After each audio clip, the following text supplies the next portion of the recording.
CPAM, la radio de tous les jours et de chaque jour.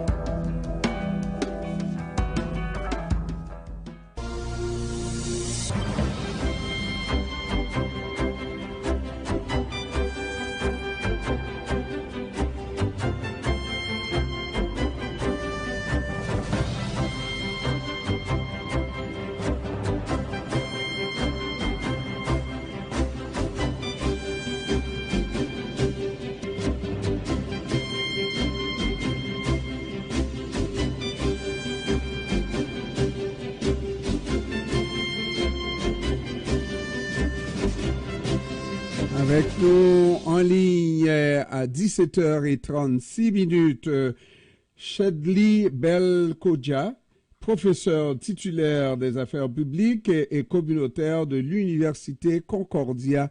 Bon après-midi, professeur. Bon après-midi, bonjour. Ça va bien? Très bien, très bien. Alors, professeur, vous touchez à un dossier très sensible au Québec, c'est la langue maternelle. Comment on définit notre langue maternelle au Canada, professeur? Ben, écoutez, c'est la langue qu'on parle.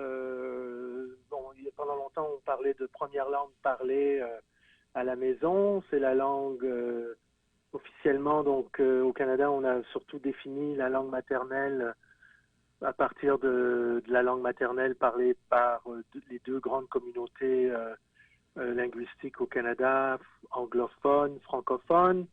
Donc la langue, je sais que Statistique Canada utilise différentes manières de mesurer cette langue maternelle, mais c'est sûr que ça fait aussi toujours l'objet, la langue maternelle, de débats dans la société, parce que certaines communautés, on voit des évolutions en termes de gains ou de perte d'usage de la langue maternelle. Donc, les enjeux linguistiques, c'est toujours des questions qui sont présentes dans nos débats. Surtout, j'ai dit d'entrée de jeu, surtout au Québec, parce que pour le Canada anglais, on ne semble pas s'en faire outre mesure. On est dans une mer anglophone, mais au Québec, on est très sensible. Ça nous identifie, hein. C'est une politique identitaire, la langue, d'une certaine manière. On s'identifie par la langue. Bien sûr, et puis c'est quand même une caractéristique centrale du Québec et de sa volonté d'affirmer une langue, le français, depuis avant même le Québec, on avait le Canada français, mais qui était un territoire différent. Mais depuis les années 60, le Québec a défini en fait sa personnalité provinciale à partir de l'usage du français, et puis aussi de la manière de légiférer sur la langue, donc la loi 101 un peu plus tard. La langue donc est un vecteur d'identité au Québec, mais il y a aussi d'autres communautés linguistiques au Québec. C'est un peu ce que les données nous montrent, les dernières données du recensement, nous montrent en fait cette réalité multilingue du Canada, mais aussi au Québec, la manière de parler. Oui, la langue est parlée dans le public, mais dans le privé, beaucoup de personnes au Québec parlent une autre langue aussi que le français. Mm-hmm. Et ça, de ce que j'ai vu, c'est les communautés, les très grandes communautés qui continuent à adopter, à parler leur langue, qui vont avoir une langue maternelle différente de l'anglais ou du français. Et c'est de ces communautés-là dont il est question dans la recherche qui a été faite par Statistique Canada. Oui, c'est la langue. Je veux dire, là encore, le Québec se distingue aussi parce que par sa caractéristique francophone, le Québec a une immigration qui s'intéresse à aller dans des bassins francophones pour recruter des immigrants, et on voit donc au Québec quand même une présence importante d'arabophones, de personnes qui parlent l'arabe, qui sont aussi du Maghreb. Donc il y a une immigration algériennes ou tunisiennes, marocaines. Et là, on voit quand même des personnes qui arrivent au Québec et qui maintiennent, qui ont, oui, le français comme langue d'usage, langue de partage, mais en même temps ont une langue autre qui peut être parlée, donc à la maison. Et il n'y a pas seulement moi je dirais, il y a toutes ces communautés qui ont marqué le Québec, comme le créole aussi, ou comme Mais je cherchais le créole, justement, et je n'ai pas vu. En tout cas, moi, c'est pas dans l'étude de Statistique Canada, mais dans l'article de la presse. Ouais, dans l'article du Devoir, je pense que je sais pas pourquoi on n'a pas peut-être insisté aussi sur en termes, je pense que faut voir la question des chiffres, des nombres. Je suis pas vraiment là, j'ai pas trop suivi ça, mais je sais qu'on a quand même au Québec une communauté haïtienne qui est là depuis aussi un moment, qui pourrait être définie aussi, qui pourrait dire qui parle le français, mais qui parle aussi une autre langue, comme les personnes qui viennent beaucoup d'Amérique latine aussi au Québec. On voit cet aspect-là. Donc, mais je dirais qu'au Canada dans l'ensemble et même au Québec, on a quand même eu une croissance importante de langues qui peut-être avant étaient moins présentes. On parle des pays comme l'Inde, le Pakistan, les Philippines. Donc l'Asie, c'est un phénomène qu'on voit en forte croissance dans nos schémas d'immigration au Canada et au Québec, et on voit quand même une présence aussi de ces langues dans Montréal, par exemple. Et lorsqu'on parle de langues différentes, on ne parle pas d'interaction culturelle, là, parce que ça met les barrières. Moi, quand je parle créole, professeur Belkodia doit m'entendre parler et ne rien comprendre, et puis je suis bien fier. C'est là où ça porte des barrières, et je me dis que peut-être que ces communautés comme la communauté haïtienne, moi, mes enfants parlent un peu créole, mais je suis presque sûr que mes petits-enfants ou mes arrière-petits-enfants ne parleront plus créole. Oui, c'est sûr que c'est une réalité aussi de la mobilité, de l'immigration, de l'éloignement du pays d'origine, et de voir que des deuxième génération, troisième génération ont peut-être plus de difficultés à parler la langue maternelle.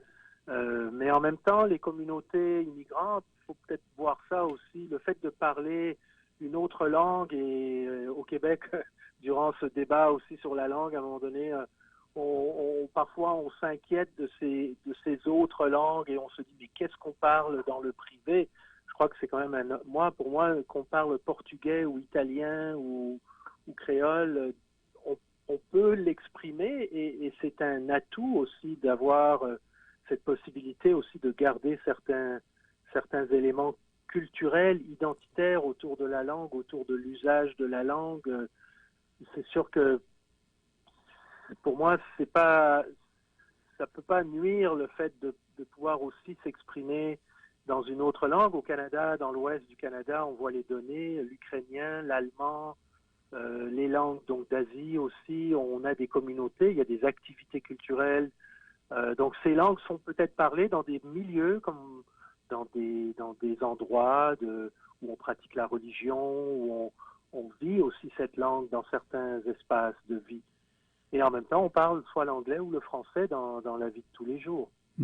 Et demander à quelqu'un comme moi, qui suis né en Haïti, d'oublier complètement le créole pour me franciser ou m'angliciser totalement, c'est fou, parce que mon essence, ma personnalité, c'est ma langue.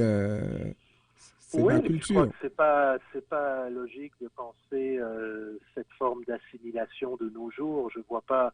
Moi, je crois la réalité de ces données aussi, c'est de nous montrer que le Canada est plutôt un pays multilingue, que le Québec aussi a une certaine forme de multilinguisme, que la langue est dynamique aussi. La langue est dynamique, mais je sais qu'on a aussi parfois un débat très réactionnaire, défensif sur la langue. Il faut préserver la langue.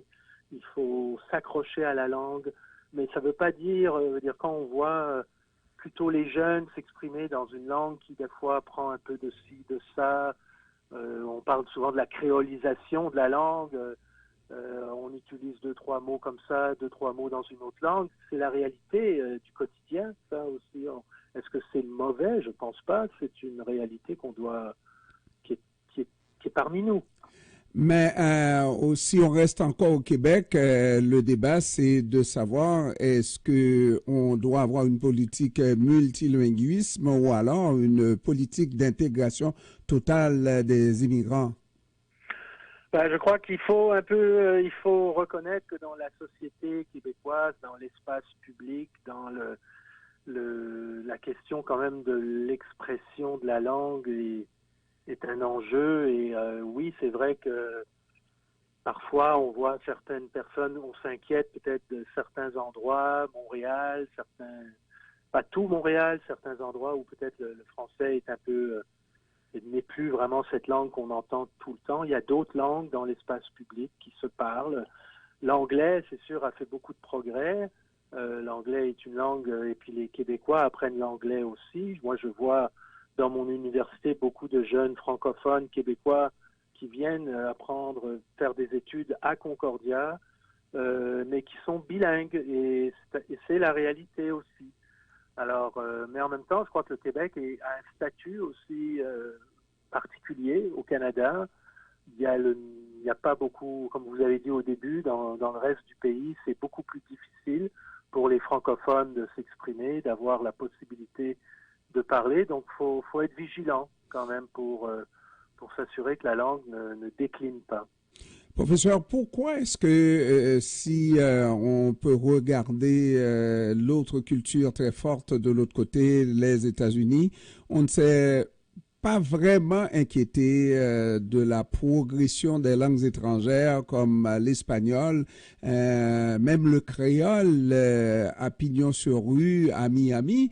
Dans l'aéroport de Miami, on met des enseignes en créole, en espagnol et on parle dans les haut-parleurs en donnant des indications en créole et en espagnol comme en anglais. Oui, mais je pense que là, on est dans un contexte assez multilingue dans certains États américains, qu'on soit en Floride ou au Texas, au Nouveau-Mexique. On est dans des pays, dans des États frontaliers aussi près de l'espace latino-américain.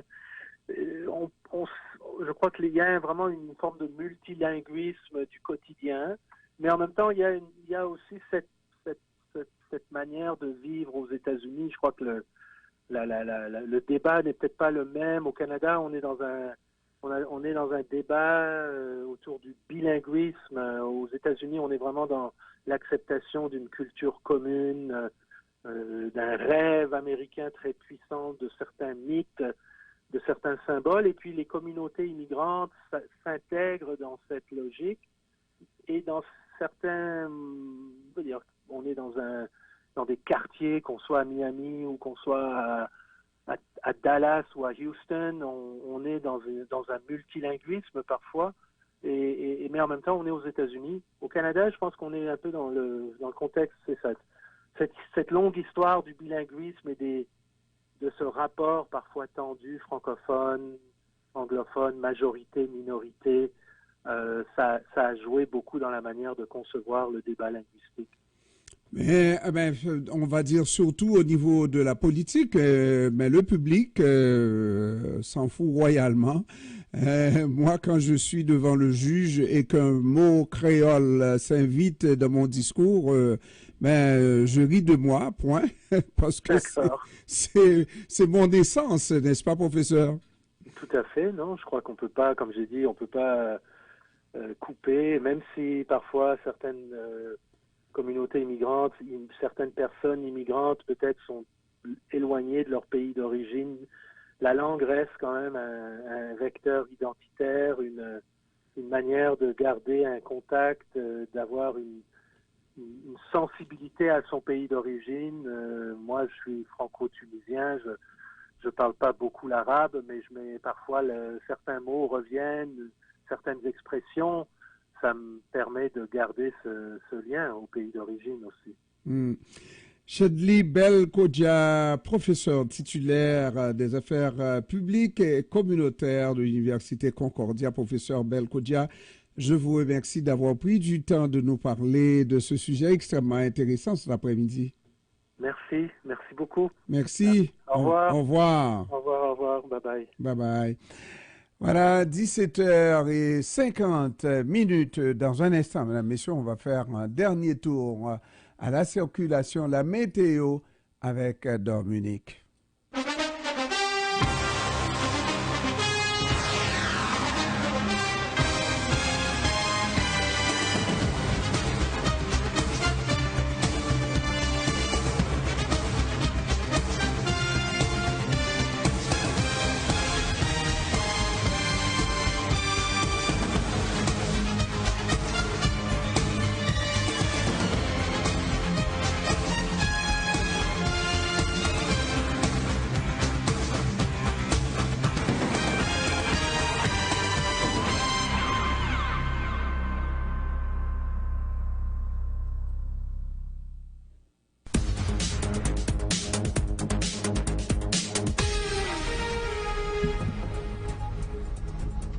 On fait donc ce dernier tour à la circulation, la météo. Dominique est là. Comment se présentent les choses, Dominique? Allô, Jean-Ernest. Ça se présente pas si pire. Du côté de Laval, s'il reste, bon, il reste un peu de ralentissement pour le pont Pinneuf, mais sinon, Papineau-le-Blanc, Vieux, La Chapelle, ça va. Olivier Charbonneau aussi à la fin de la traversée, encore du ralentissement, j'observe 40. Du côté de la Rive-Sud, la 25 Sud, on est à Sherbrooke, place Curato. Et puis, de ce côté-là, c'est encore lourd, jusqu'au tunnel, par Souligny aussi, la 25, la 132 vers le tunnel. Et puis, pour la 15 Sud, on est à 3 heures. C'est pas si pire, un peu de ralentissement, c'est ça, jusqu'au pont. La 15 Nord, ça va. Bonaventure, on est à l'île des Sœurs, Mercier, on est encore à Saint-Pierre, puis Victoria, les approches, c'est qu'il y a encore un peu de ralentissement, 10-15 minutes à peu près, mais sinon, c'est pas si pire. Pour Jacques-Cartier, Notre-Dame, encore un peu de ralentissement, c'est ça, Maisonneuve, et mais c'est moins pire que tantôt. Et pour Papineau-Sud, Mont-Royal, c'est Mont-Royal-Sherbrooke. Ensuite, c'est ça, la fin de la traversée de Jacques-Cartier, il y a encore du ralentissement à partir de Lorimier jusqu'à Rachel.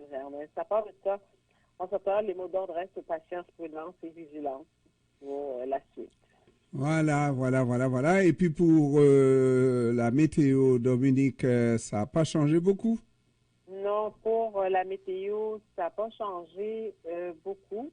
De ce côté-là, c'est de la neige pour ce soir, pour un minimum de moins 1 degré, au Fatigue de moins 7 au cours de la nuit. Et ensuite, demain, faible neige, puis intermittente, c'est ça en après-midi, risque de pluie verglaçante au cours de cette nuit, puis demain aussi. Et moins 7 le matin avec le refroidissement éolien, puis en soirée, température stable, près de plus 3. 40% des possibilités d'averse, de la pluie intermittente pour vendredi. Là, on parle d'un maximum de plus 4 degrés. Et ensuite, moins 17 en soirée avec risque d'averse de neige jusqu'à 60%. Ensuite, ensoleillé pour samedi, moins 10, puis minimum de moins 11 en soirée. Alors, c'est à peu près ça, là, puis ciel nuageux pour la suite. Voilà, merci beaucoup, Dominique. Merci, Jean-Ernest. Merci à John. Merci à tous. Bon retour. Bon retour, merci. Et puis, on se dit bonne soirée et à demain. Bonne soirée, à demain. Merci. Au revoir. Merci, au revoir. Alors, on va prendre le temps de remercier nos invités, Jacob Bouchard, responsable des communications à Société Via, qui n'était pas au rendez-vous. Paul Saint-Pierre Plamondon, chef du Parti québécois, Thilou Jean-Paul, journaliste présentateur de Regard et de Réveil Matin à CEPAM, Paul Leroy, porte-parole de la Coalition pour la dignité des aînés, Caroline Lavoie, porte-parole de Répit, et puis Chedli Belkodia, professeur titulaire des affaires publiques et communautaires de l'Université Concordia. Je vais prendre le temps également de remercier mes collaboratrices, Asma Heurtelou, Junie Limage et Dominique. Prendre le temps également de vous dire que pour la suite de la programmation, aujourd'hui, on est mercredi, ça sera la reprise de l'émission de samedi, en principe, de tout savoir sur l'immigration avec notre ami et grand connaisseur en matière d'immigration, Jean Denis, n'est-ce pas? Et puis, un peu plus tard, vous allez avoir Regard à 20h et plus tard encore, ça sera avec BS pour vous faire danser, mesdames, mesdemoiselles, messieurs. Alors, il ne faut pas oublier que cette émission est une production de CJWI en diffusion simultanée sur le www.cpam1410.com, sur Facebook Live, sur le 514-328-53-387. Bon, je me souviens plus là, mesdames, messieurs. Alors, on aura le temps de vous le dire. Et puis, également, en diffusion sur toutes nos plateformes et sur CPAM TV. Alors, sur ce, mesdames, mesdemoiselles, messieurs, il ne faut pas oublier le grand public qui a choisi CPAM et qui est resté fidèle à nous jusqu'à la toute fin de cette émission. Alors, merci, mesdames, mesdemoiselles, messieurs. Je vous remercie encore d'avoir choisi CPAM. Et là-dessus, je vous dis merci, au revoir et à demain.